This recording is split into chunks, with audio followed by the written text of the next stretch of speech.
Hello.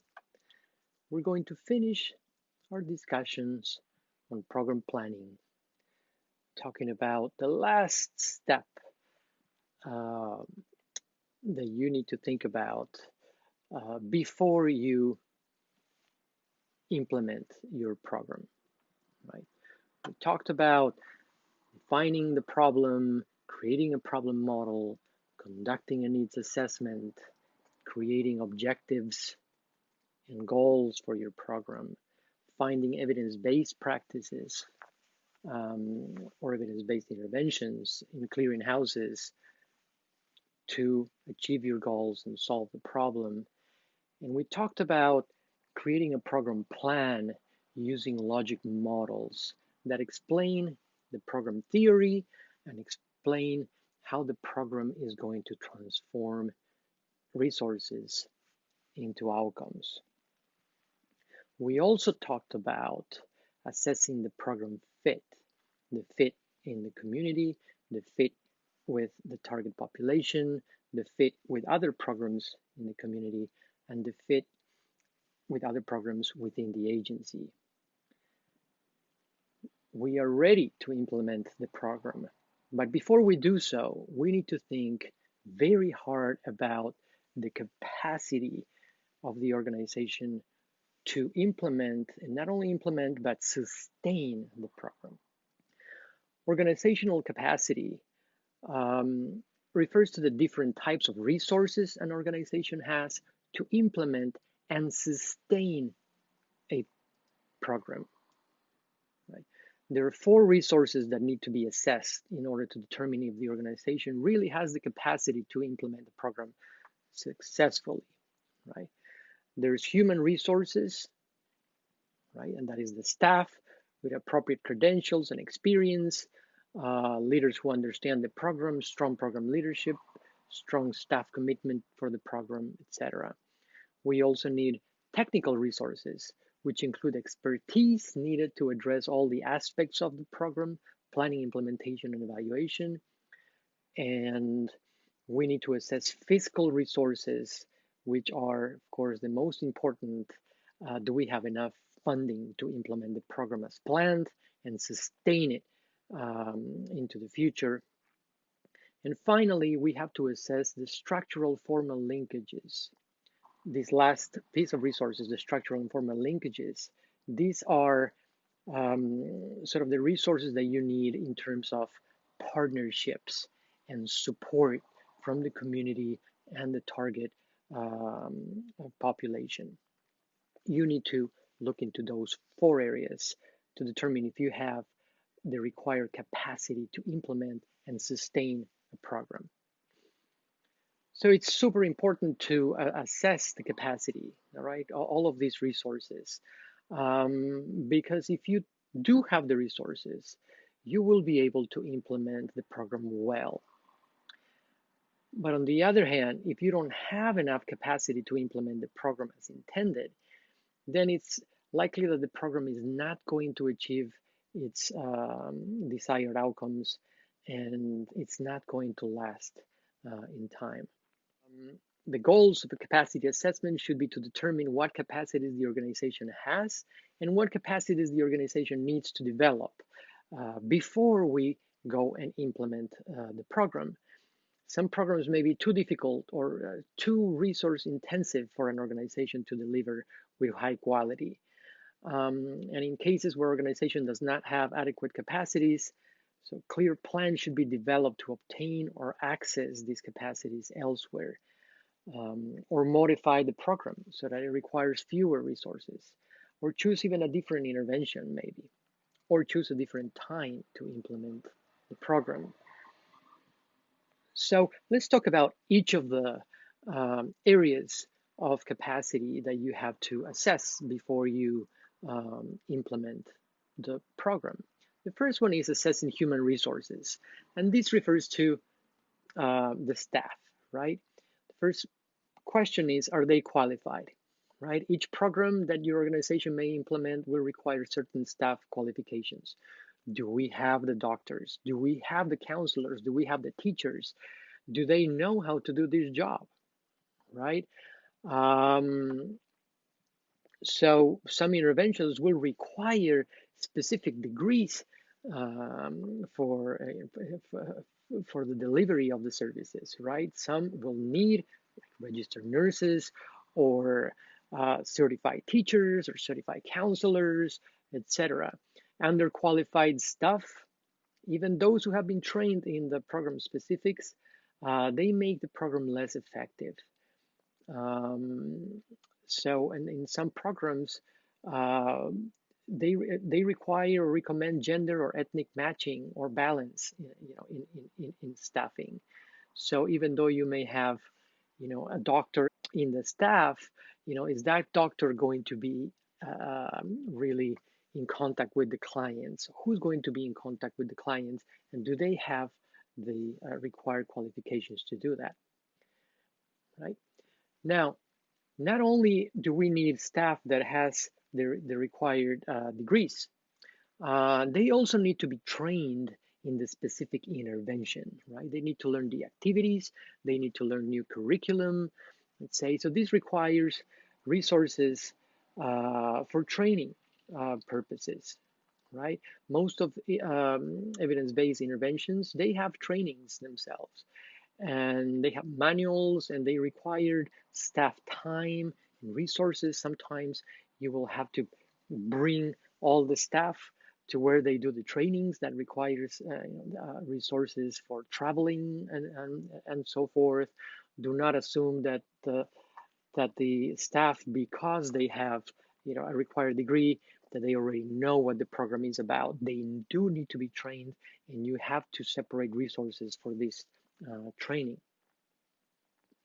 Even if this is a new program, um, and especially if it's a new program where you're just developing a new curriculum, let's say, you are going to have to create the trainings and train the staff. So that requires sometimes a large amount of resources. Now, not only do you need qualified staff and also trained staff for the intervention, you also need the staff in sufficient numbers.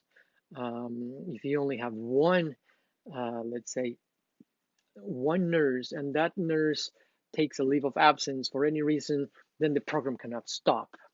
So do you need more than one? Do we have enough staffing level to deal with life?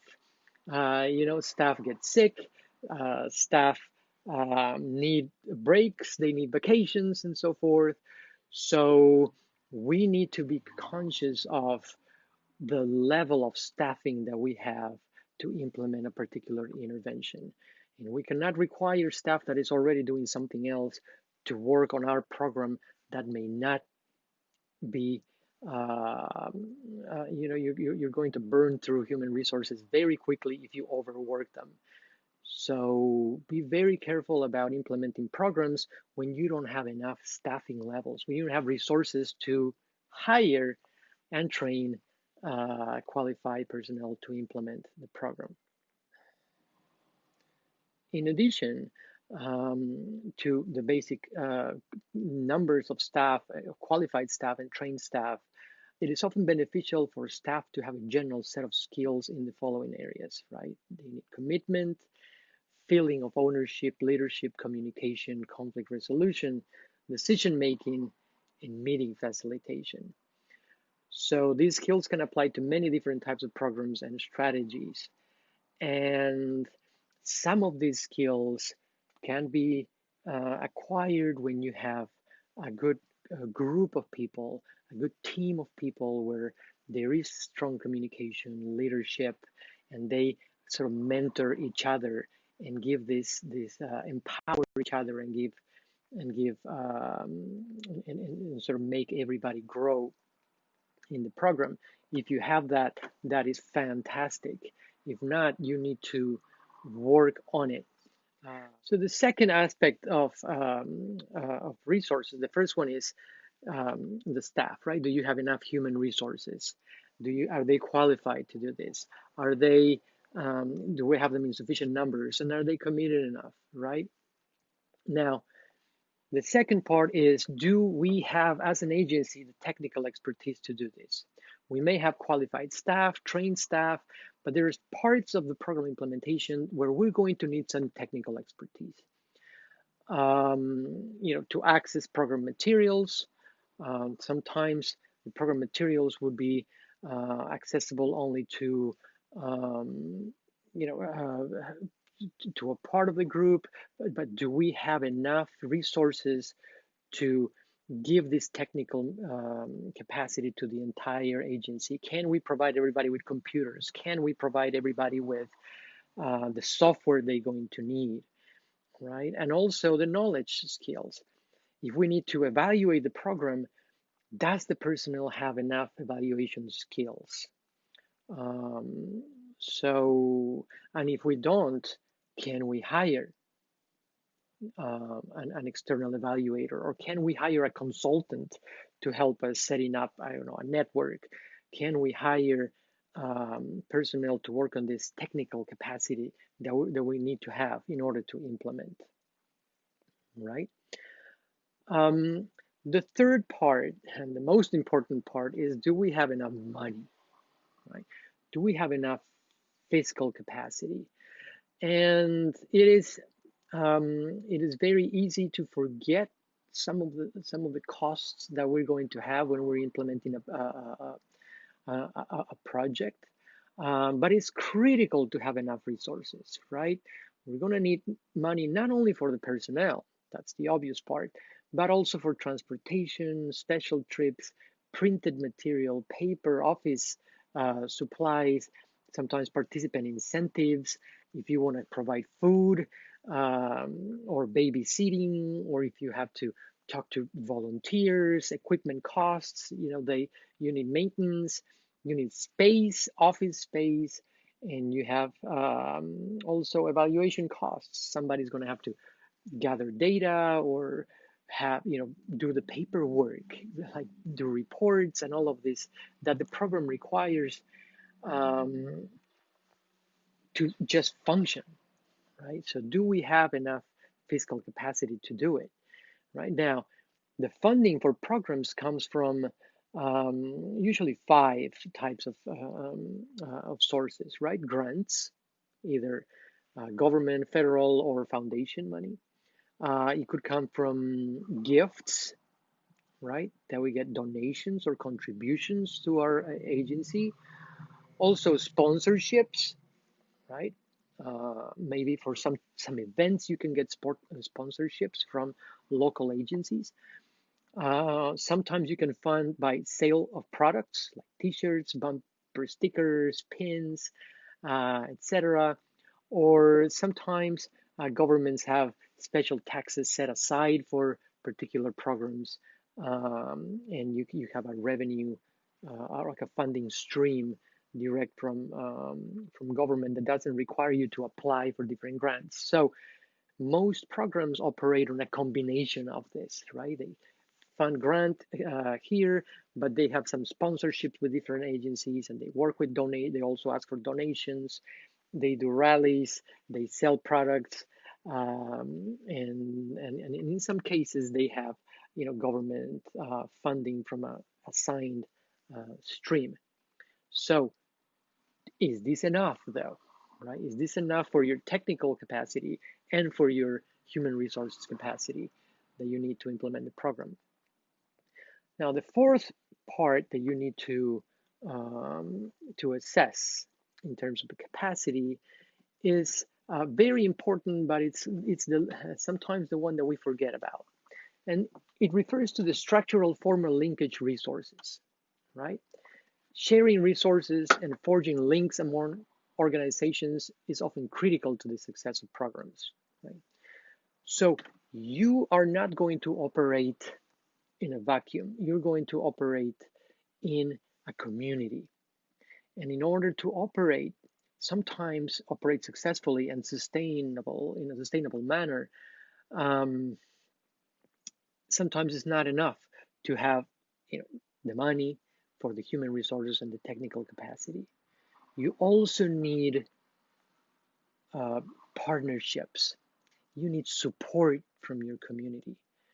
right? You may need support from educators, from students, parents, police, the media, religious leaders, the business community, health professionals, university-based professionals, members of local government. When you have this relationship, these formal linkage resources, then when they are in, when they bought into your program, things are going to be a lot easier for you in the future. And these are resources, these are tangible resources that you need to think about. Don't think of them as a an added bonus. These are resources that are critical. You need these formal linkages, and those take time to cultivate. You as a program manager, you may have to go to meetings, you may have to go to parties, you may have to go to um, social events, formal or informal, where you can forge these linkages to local resources. Um, Securing this buy-in from local leaders not only adds to the success of a program, but without it, sometimes the program will just fail, even if it has the the personnel and the fiscal resources and the capacity and the technical capacity resources. Even with all of those, if it doesn't have the support of critical stakeholders in the community, then the program will fail. So that is an important resource that we have to think about. Now, there are four levels of relationships that you can have, or linkages that you can have. The first one is networking, right? That's just exchange of information, mutual benefit for the most informal type, right? The second one is coordinating, when you actually exchange information and you change activities, right? In networking, you just exchange information. In coordinating, you exchange information and activities. The third level of formal linkages is cooperation, right? In cooperation, you exchange information, you exchange activities, and also you share resources for the mutual benefit and a common purpose. And then the highest level of formal linkage is collaboration. This is a formal and sustained commitment by several organizations to enhance each other's capacity for a common mission, right? It requires the same as cooperation, but also the sharing of risks, responsibilities, and rewards, right? So you want to have partnerships, and you may have a portfolio of partnerships. You may be at the networking stage with some partners, you may be at the coordinating stage with other partners, you may be at the cooperating stage with other parties, but you want to be in a collaborating stage with some partners as well. So you're growing your formal linkages, you're making your program more and more, you're making it stronger in the community. So as a summary here, you want to assess the capacity of your agency to implement and sustain an intervention over time, a program over time. So you need to look at four areas. The first is human resource capacity. And here you want to look at the quantity of personnel you have, their qualifications, their training, and their buy-in, how committed they are to the program. You also want to look at technical capacity. Do we have all the materials? Do we have all the networks in place? And do we have people who know how to evaluate the program with the technical capacity to provide evaluation? The third part is fiscal capacity. Do we have the money to hire or buy the technical aspects of the program, right? Funding for materials, staff, technical expertise. Do we have the funding sources secured to sustain a program over time? And the last area is formal linkages resources. And this is collaboration ties that you have with other stakeholders and other agencies in your community, right? How do we need to collaborate with? Who do we need to collaborate with? And the level of collaboration that we need from them. These are all the areas you need to assess before you jump into an implementation. Otherwise, you may find yourself in a hard situation where you cannot implement or you cannot sustain your implementation. So this concludes the lectures in program planning. I hope you have enjoyed them, and I will see you soon when we talk about evaluation. Thank you.